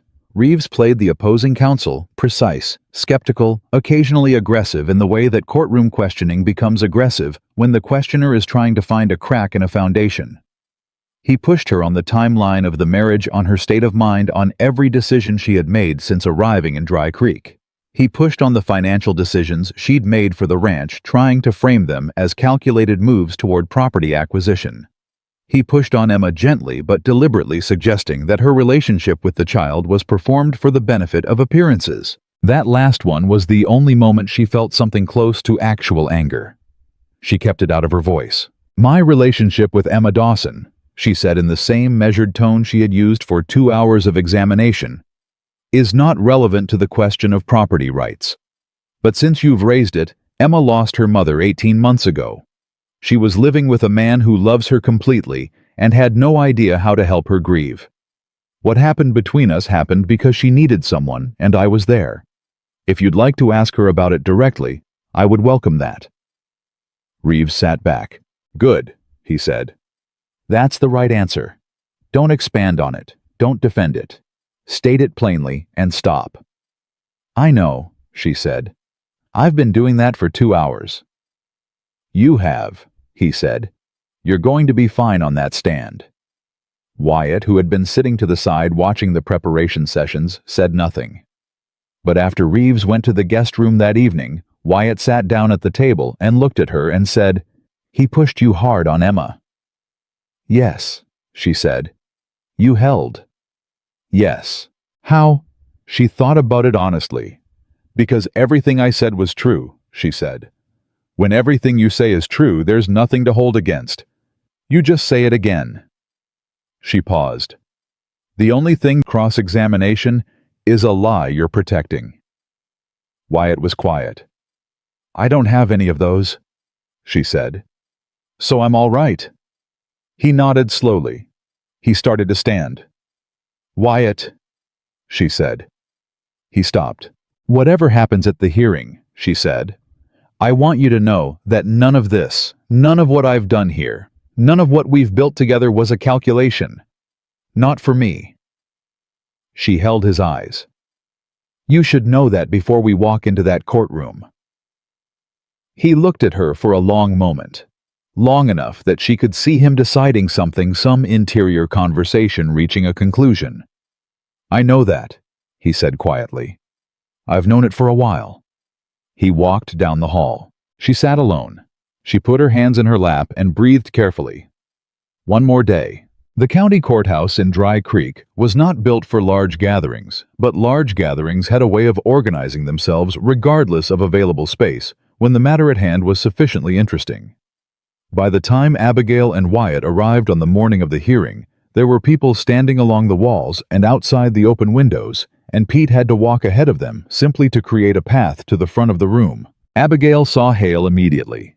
He was seated at the opposing table with two lawyers she didn't recognize and the particular settled confidence of a man who had run the numbers and liked his odds. He looked at her when she entered and offered a slight nod, the courtesy of someone who has already decided they've won and can afford the courtesy. She sat down beside Reeves and did not look at Hale again. Her uncle was not present.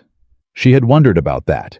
His absence was either a sign that he had distanced himself from the proceeding or that Hale had decided his presence would complicate the narrative. She filed the question and let it go. The judge's name was Arthur Pemberton. 60-years-old territorial appointee, a reputation for precision and impatience with procedural games. Reeves had prepared her for him. Specifically, he didn't like theatrics, didn't like delays, and had a particular intolerance for legal arguments that dressed financial motivations in the language of principle. Pemberton came in, sat down, looked at both tables and said, "Let's be efficient." Hale's lawyers went first. They were good. She had to give them that. They constructed the estate contestation argument with the smooth confidence of people who had done this before. The documentation questions the procedural irregularities they claim surrounded her father's original filing, the two territorial officials whose signed statements supported the claim. They presented the marriage challenge as a secondary but significant element, framing the entire arrangement as a legal maneuver by a financially pressured rancher who had exploited a vulnerable woman's desperate circumstances. They did not mention that the vulnerable woman had reorganized the ranch finances, identified internal fraud, assembled the legal case against them, and had just spent 2 days in cross-examination practice that Reeves had called the most composed he'd seen. They weren't required to mention it. Reeves presented the registry documentation first. Clean direct the 1879 filing with the explicit rights designation in her father's own recorded language. Then Bellamy, who took the stand with the unhurried authority of a man who has been in this county longer than the courthouse walls, and said what he remembered clearly and without embellishment, and held up under the opposing counsel's questions with the unshakable quality of someone who is simply telling the truth about what he saw. Then the evidence of payment to the two territorial officials. Reeves laid it out document by document. One of the officials was present in the courtroom. Abigail watched his face while Reeves spoke. She watched the color drain from it. Then she was called. She walked to the stand. She sat down. She found Wyatt in the gallery. He was seated beside Pete and August Bellamy, and he was looking at her with that steady, unhurried attention, and she held his eyes for exactly 1 second. Just long enough. Reeves examined her first. She answered every question clearly and completely and briefly. She described her father's estate, the water rights, her knowledge of the property, filing her uncle's arrangement with Hale, and the sequence of events from Denver to Dry Creek, to the morning she stood on a preacher's porch, saying 11 minutes of words she had not planned to say. Then opposing counsel stood up. He was thorough. She had expected that.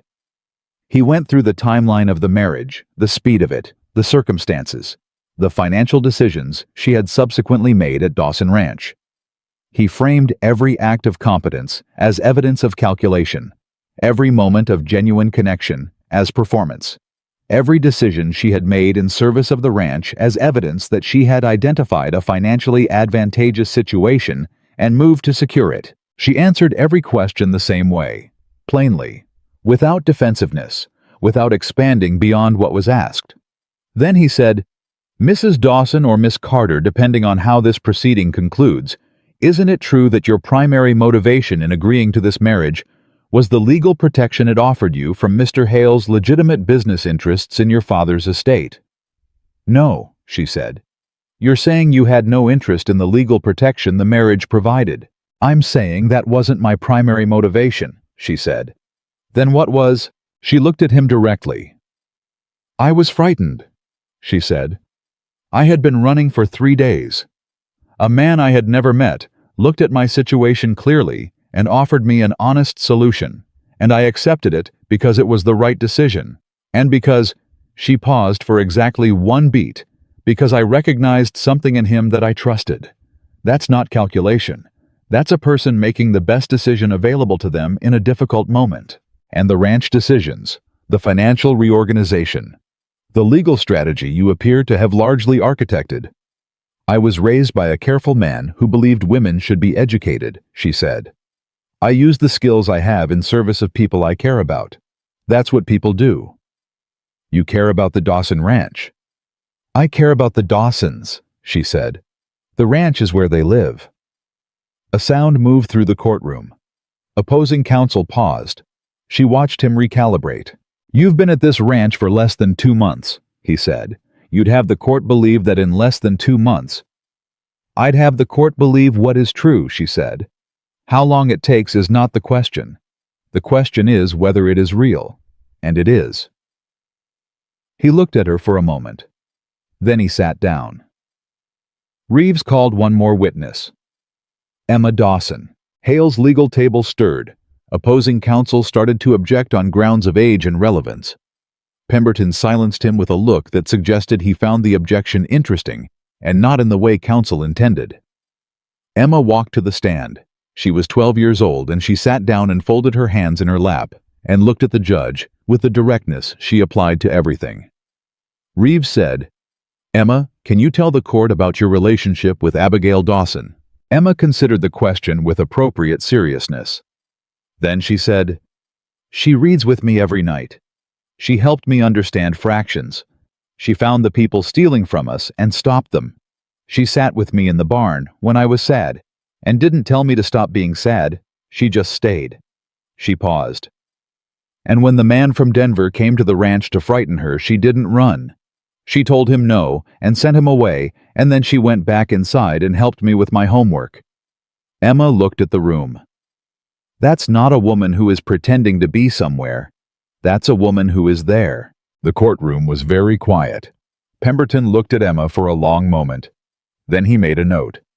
Hale's counsel rose for cross-examination. Pemberton watched him stand. "I'll remind counsel," Pemberton said, "that this is a 12-year-old child. Adjust your approach accordingly." His tone made the word accordingly do considerable work. Counsel sat back down. Pemberton called a brief recess. During the recess, Abigail stood near the wall with Wyatt beside her. She was aware of people looking at them, the particular awareness of being watched that she had grown up with and had never been comfortable with. Wyatt stood close enough that their shoulders nearly touched. He didn't say anything. He didn't need to. Bellamy came over and pressed her hand briefly. "Good," he said. "Just the one word." Pete stood nearby, looking at no one in particular, with the expression of a man who had decided some time ago how this was going to go and was simply waiting for the room to catch up. When Pemberton came back, the closing arguments were brief. Reeves laid out the case with surgical precision, the documented evidence, the witness testimony, the contradictions in the opposing claim. The evidence of official misconduct that undermined the credibility of the documents Hale had relied upon. Hale's counsel responded with the slightly deflated energy of an argument that knows it is lost, but is required to finish anyway. Pemberton listened to all of it without visible reaction. Then he picked up his pen and said, "I've heard sufficient argument. This is not a complicated case dressed in complicated clothing. It is a straightforward case dressed in complicated clothing." He looked at both tables.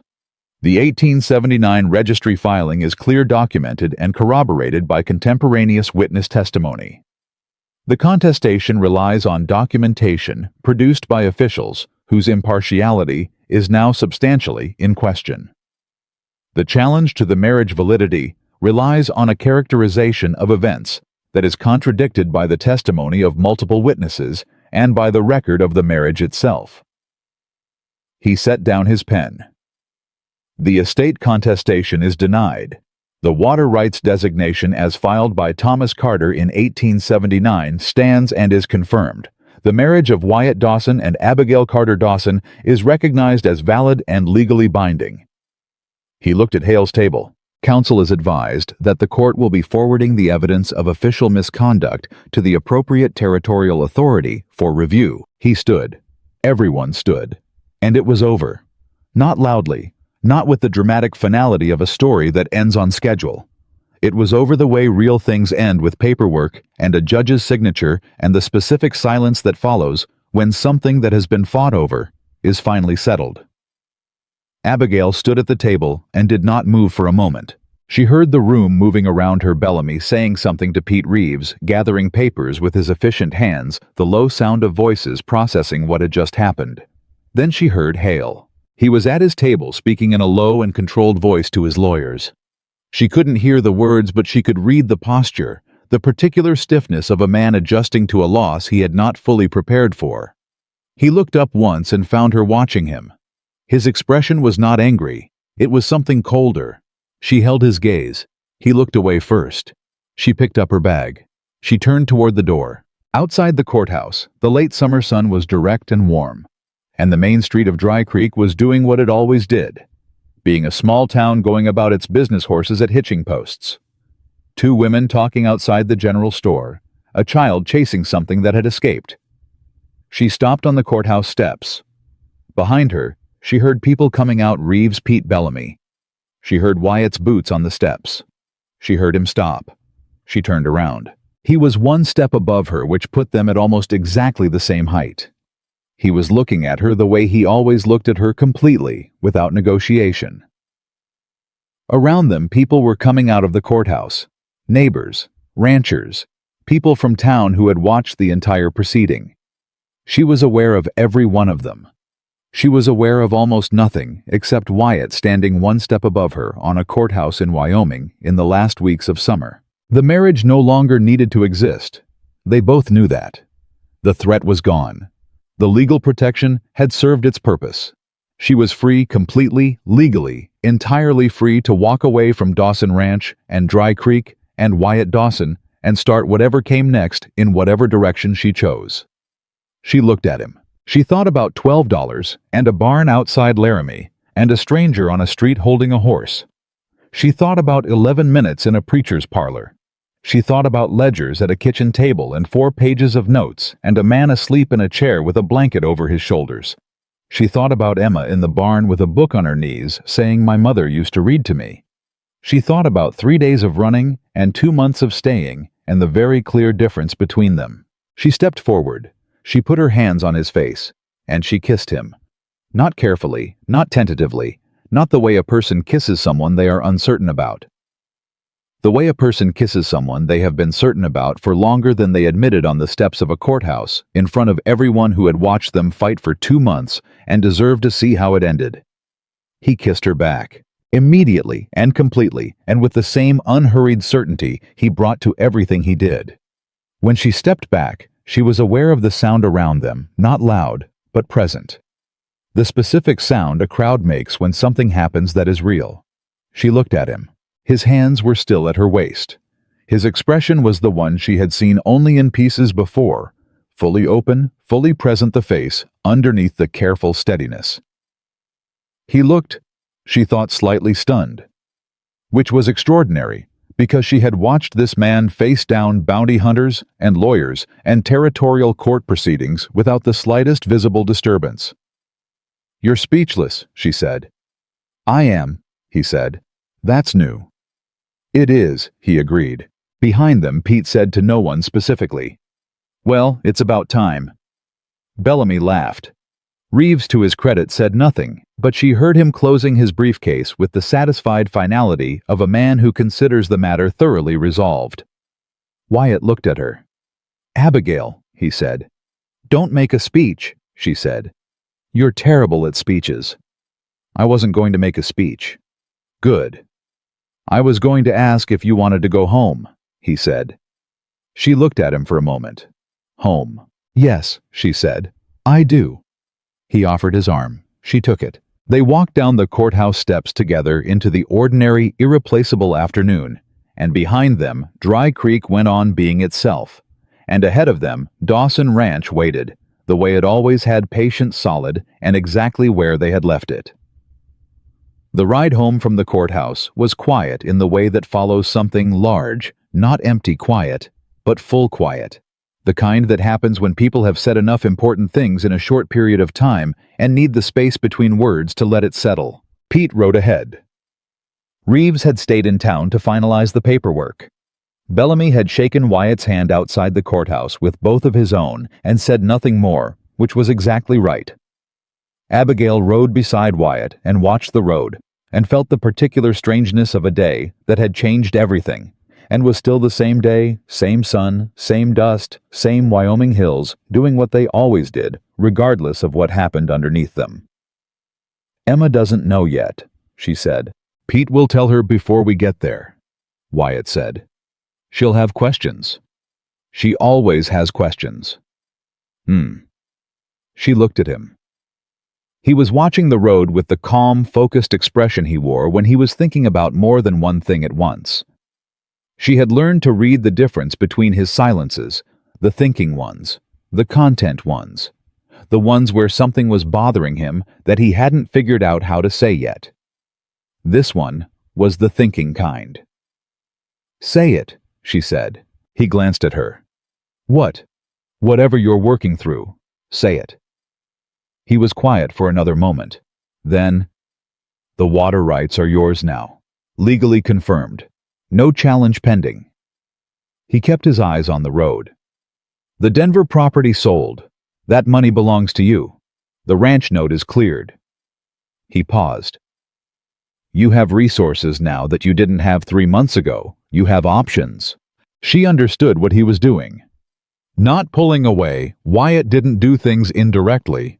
He was giving her the inventory of her freedom, making sure she knew the calculation clearly before anything else was said or decided. It was, she thought, possibly the most decent thing anyone had ever done for her. "Wyatt," she said, "I'm not trying to. I kissed you on the courthouse steps in front of the entire county," she said. "I'm aware of what I was communicating." He looked at her then. Something in his face that was almost the beginning of a smile. "I just want to be sure you know you have a choice," he said. "I know I have a choice," she said. "I've always had a choice. The choices I've made in the past 3 months are the point." She held his eyes. "Are we going to keep discussing this, or are we going home?" "Home," he said.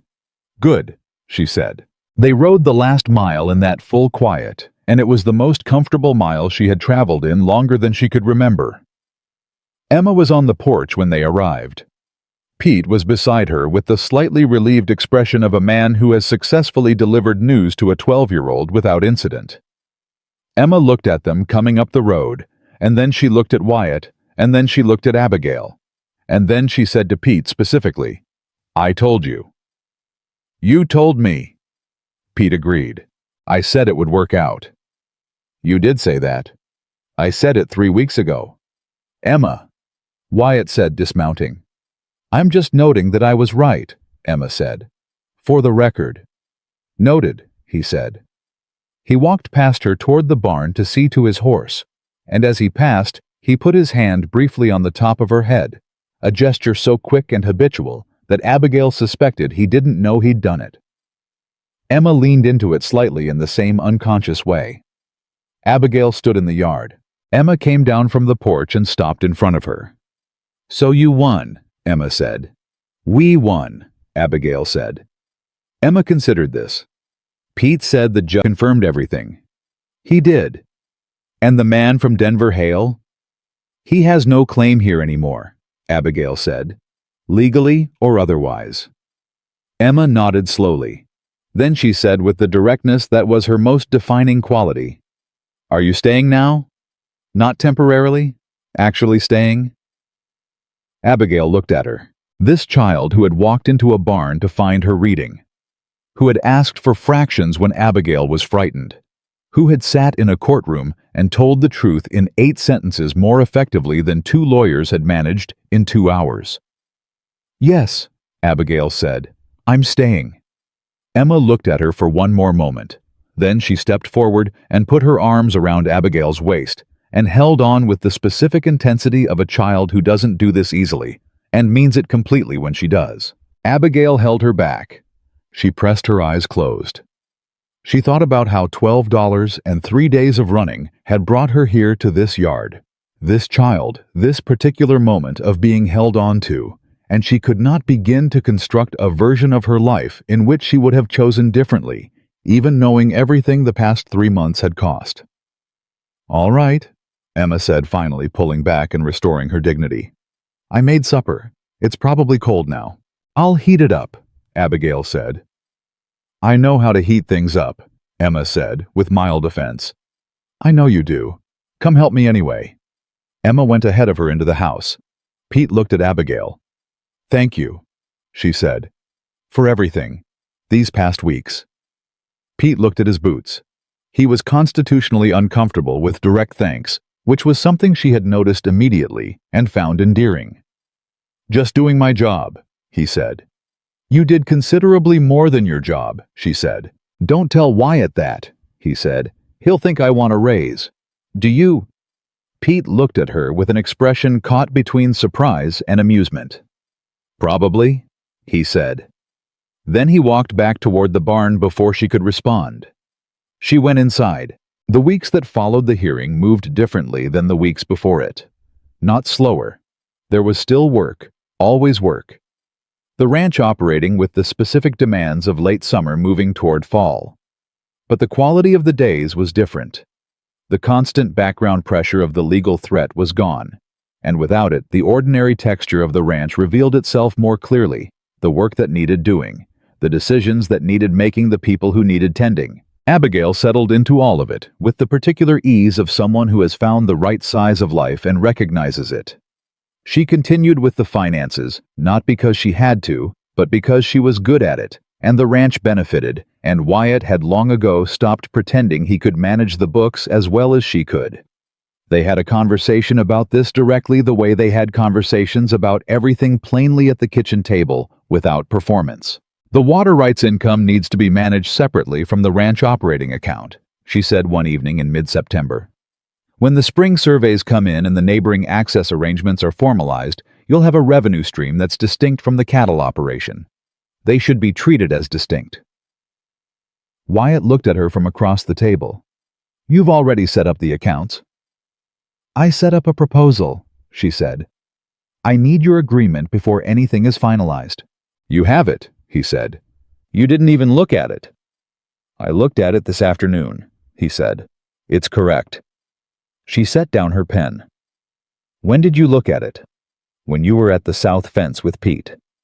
He met her eyes with the steady calm that she had stopped finding neutral and had started finding specifically directed. "You left it on the table. I read it." "You read it and didn't say anything." "I was waiting for you to bring it up," he said. "It's your proposal. You should present it." She looked at him for a moment. "That's a very deliberate thing to do." "I'm a deliberate person," he said. She picked up her pen. "Yes," she said. "You are." She looked back at the papers. She was aware of him still watching her. She did not look up because if she looked up she would say something that wasn't about ranch accounts, and she was not entirely sure she was ready for that conversation yet. Some things needed to arrive in their own time. Wyatt seemed to understand this with the same unhurried patience he applied to everything else. He waited. He was very good at waiting. The letter from her uncle arrived in October. She almost didn't open it. She stood at the kitchen table with it in her hands for a long moment, feeling the weight of it not physically, but in the particular way that communications from people who have hurt you carry weight even before you read them. She opened it. Franklin Carter's handwriting was precise and controlled, the handwriting of a man who had spent his life presenting a particular face to the world. The letter was 3 paragraphs. The first expressed regret for the arrangement he had made with Vincent Hale, framed in the careful language of a man who is apologizing for the outcome, rather than the decision. The second explained that Hale had dissolved their business arrangement following the hearing, and that Carter himself was now facing scrutiny from the territorial court regarding the official misconduct evidence Reeves had forwarded. The third paragraph said simply that he hoped she was well, and that if she was willing, he would like to write to her again. She read it twice, then she set it down. Wyatt came in from outside while she was still standing at the table. He looked at the letter. He looked at her. "My uncle," she said. He waited. "He's apologizing," she said, "in the way that people apologize when the thing they did has stopped being advantageous." "Is it real?" She thought about it honestly. "I don't know," she said. "He was not an unkind man growing up. He was a man who made a calculation about what I was worth relative to what Hale was offering, and the calculation came out wrong." She paused. "That's not the same as cruel. It's just a failure of something I don't have a clean word for." "Basic decency," Wyatt said. "Maybe," she said. "What do you want to do?" She looked at the letter. "I want to write back," she said. "Not to forgive him, not yet, but to say that I received it, that I'm well, that further communication can happen through Reeves for the time being." She looked up. "Is that too cold?" "No," he said. "That's exactly right." She nodded. She reached for paper. She had written 3 lines when Emma came in from school, dropped her bag with the energy of someone who had been containing news for 3 hours and had reached her limit, and said, "I got first in arithmetic." Abigail set down her pen. Wyatt looked up from the corner where he had been reading. Emma held up the paper. "First place," written in red ink at the top, underlined. "You did?" Abigail said. "By 4 points," Emma said with considerable satisfaction. "Over the same student I was 3 points behind in the spring." 7-point swing, Abigail said. "That's significant." "I know," Emma said. "Can we celebrate?" "What kind of celebrating did you have in mind?" Wyatt said. Emma looked at him. "Pie," she said. "From Martha Finch, the apple one." "That requires going to town," he said. "Yes," Emma said. "That's why I'm asking." Wyatt looked at Abigail. Abigail looked at Wyatt. "Get your coat," Wyatt said. Emma was already moving. They drove to town in the wagon, all 3 of them, which had become without any formal announcement, simply the way things were done. Martha Finch served them pie at the kitchen table and congratulated Emma on the arithmetic result, and looked at Wyatt and Abigail with the warm, unsurprised expression of someone who had married them under rushed circumstances and always believed in the outcome anyway. "Harold said the courthouse was full," Martha said. "It was," Abigail said. "He said you were steady as anything on that stand." "I had good preparation," she said. "You had good material," Martha said, and looked at Wyatt, and Wyatt looked at his pie. On the way home, Emma fell asleep against Abigail's shoulder in the wagon, which had also become simply the way things were. Wyatt drove, and Abigail sat with Emma's weight against her arm and the October night coming in cold and clear across the territory. "Wyatt," she said quietly. "I want to talk about the water rights arrangement," she said. "The formal one, when the access agreements are signed with the neighboring ranches." "All right. I want them structured as a shared resource," she said. "Not exclusively Dawson Ranch income, an access arrangement that the county can build on over time. Bellamy's operation, the Hendricks family, north of us, 2 or 3 others." She paused. "My father filed those rights so that something lasting could be built. I want that to actually happen." Wyatt was quiet for a moment. "That's not the most financially efficient structure for us," he said. "I know," she said. "It's the right structure." He considered. "Reeves will need to draw it up carefully. Access arrangements without exclusivity have to be explicit about maintenance obligations, use limits otherwise. I've already drafted the framework, she said. It's on the table at home, under the accounts proposal. He looked at her sideways in the dark. You've been busy, he said. I think about things, she said for what was probably the fourth time in their acquaintance, and he made a sound that was not quite a laugh, but was somewhere very close to it. Emma shifted against her shoulder without waking. They drove the rest of the way home in that full, comfortable quiet, and when they arrived, Wyatt carried Emma inside without waking her, and Abigail turned down the bed, and they moved around each other in the narrow hallway, the way people move when they know exactly where the other person is, without having to look, with the ease of long familiarity that they had somehow built in 3 months, without noticing it accumulate. Wyatt came back out to the kitchen while she was making coffee. He sat down at the table. He picked up the water rights framework she had drafted and read it in silence. She let him. She brought 2 cups to the table and sat across from him and waited. He turned the last page. He set it down. This is good, he said. I know, she said. He looked up. She met his eyes. Something had been building in the room for months in every evening at this table. Every conversation conducted in the plain, direct way they both preferred, every decision made together, that neither of them had formally agreed to make together, but both of them had. It had the quality of something that had been true for a long time, and was only now being said out loud. I need to tell you something, Wyatt said. All right, she said. The night you agreed to marry me, he said. In the street. You asked me why I would do that for a stranger. He looked at the table, then back at her. I told you about Emma. About not wanting her to watch someone dragged through town. He paused. That was true. It wasn't the whole truth. She waited. I'd heard about you before you arrived, he said. Word travels. I knew the situation. I went to town that evening because...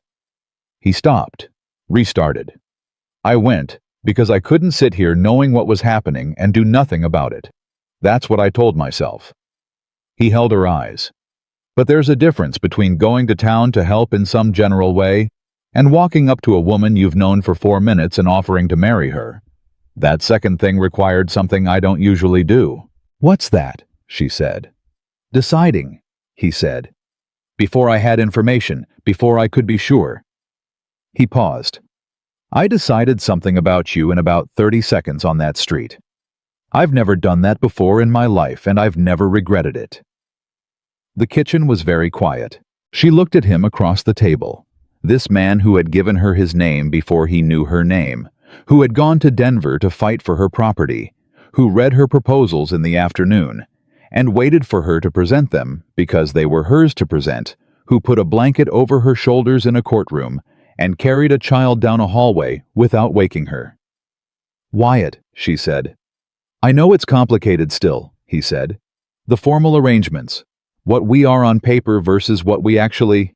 Wyatt? She said again. He stopped. I came here with $12, she said.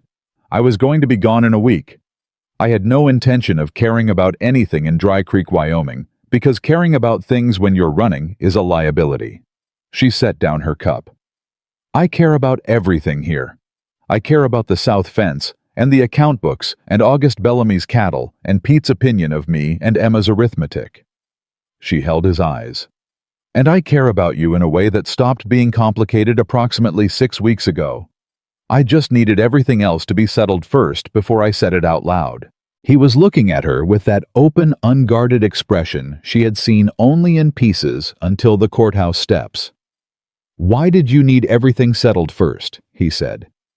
Because I wanted you to know that when I said it, it had nothing to do with legal strategy, she said, or property rights, or anything except what it actually is. Which is, she looked at him, the truest thing in this room, she said. He reached across the table. He put his hand over hers. Neither of them said anything for a while. Outside, the Wyoming night was doing what Wyoming nights do in October, coming in cold and clear and vast, indifferent to the small, warm lights of ranch houses and the small, important conversations happening inside them. The stars were the kind that only appear when the air is clean and cold, and there are no other lights to compete with them. Eventually, Emma appeared in the doorway in her nightgown, having woken up, and found herself in bed without remembering how she got there, looking at the two of them at the kitchen table with an expression of complete and satisfied confirmation. "I told Pete," she said, "that by October everything would be sorted." "Emma," Wyatt said, "I'm just saying I was right." "You're always right," Abigail said. "Go back to bed." Emma looked at their hands on the table. She looked at Wyatt's face. She looked at Abigail's. "Good," she said. "Just that." Then she went back down the hall. They heard her door close. Wyatt looked at Abigail. Abigail looked at Wyatt. She started to laugh, a real one, the same kind that had surprised her in the barn all those weeks ago, coming out of somewhere that had been closed for a long time before she arrived in Dry Creek. Wyatt smiled. A full one. She had seen it only a handful of times, and it still caught her slightly off guard how completely it changed his face. How much younger it made him look. How much it revealed about everything he kept carefully contained the rest of the time. "She's going to be insufferable about this," he said. "She's already insufferable about this," Abigail said. "She's been right since September and she knows it. She gets it from her mother," he said. Then something shifted in his expression, the quick familiar shadow that moved across it when he mentioned his sister. It didn't stay. It moved through and past, and he was present again. "She would have liked you," he said. "Clara. She had no patience for people who couldn't think for themselves. She would have found you refreshing is probably the word." "High praise," Abigail said. "From Clara, yes," he said. "She wasn't easy to impress." "Emma has that quality," she said. "She does," he said. "She really does." He was quiet for a moment, and she let him have that moment, the grief that wasn't gone, but had learned to exist alongside other things. She had learned that about grief herself. You didn't move past it. You built a life large enough to hold it. "I want to do something," she said. He looked at her. "The water rights framework," she said. "I want to add something to it. A community provision, a small fund from the access arrangement revenues held at the county level designated for families in difficulty. Specifically for situations where someone is in the position I was in when I arrived here. Nowhere to go. No resources. No legal recourse." She paused. "There are more people in that situation than anyone talks about. Women especially." He looked at her steadily. "That reduces the income from the arrangement," he said. "Yes," she said. "Not significantly. And the ranch doesn't need it." "No," he said. "It doesn't." He was quiet. "What would you call it?" She had thought about this. "The Carter provision," she said. "After my father. He filed those rights so something lasting could come from them. I think this is what he meant, even if he didn't know to say so." Wyatt nodded slowly. "Write it in," he said. She picked up her pen. She wrote it in. By the following spring, Dawson Ranch had changed in every way that mattered, and not at all in the ways that made it what it was. The cattle operation had expanded 200 additional head, a new arrangement with a buyer in Cheyenne that Pete had negotiated with quiet satisfaction and reported to Wyatt as though it had been a minor administrative task rather than the best deal the ranch had seen in a decade. The new wells had come in on the eastern pasture, which solved the water pressure problem that had been present since before Abigail arrived. The south fence was solid and had stayed solid since Hale's departure from the territory, removed whatever arrangement Callaway's men had been operating under. The water rights access agreements had been signed by 4 neighboring operations before winter.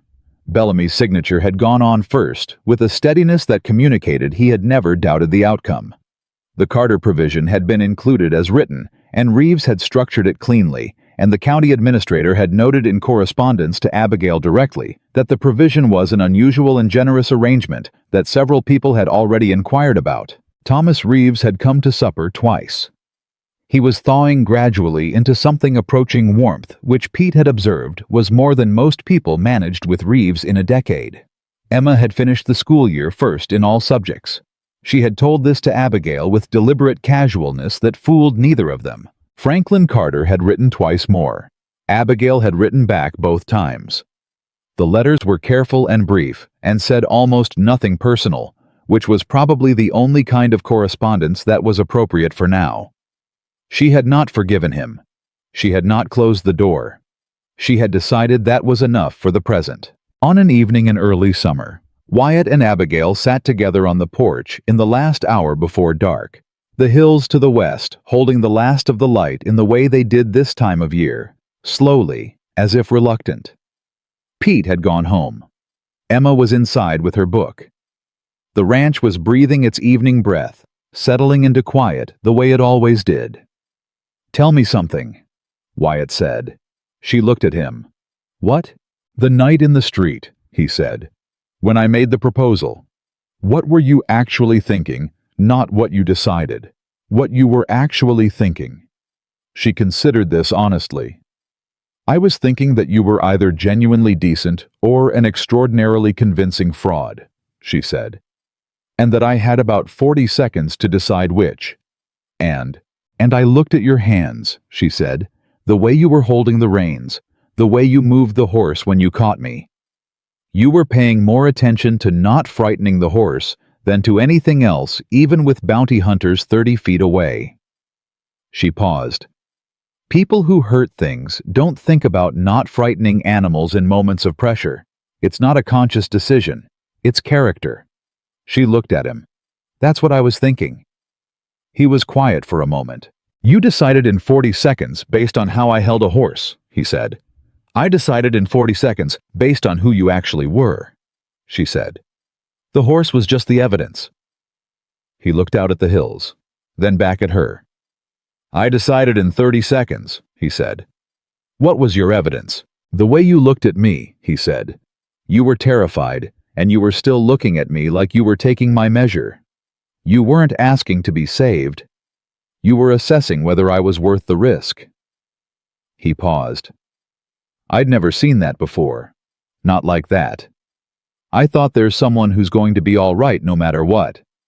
I just wondered if I could be part of what all right looked like for her." She looked at him for a long moment. "And," she said. "And here we are," he said. She reached over and put her hand in his. He closed his fingers around it.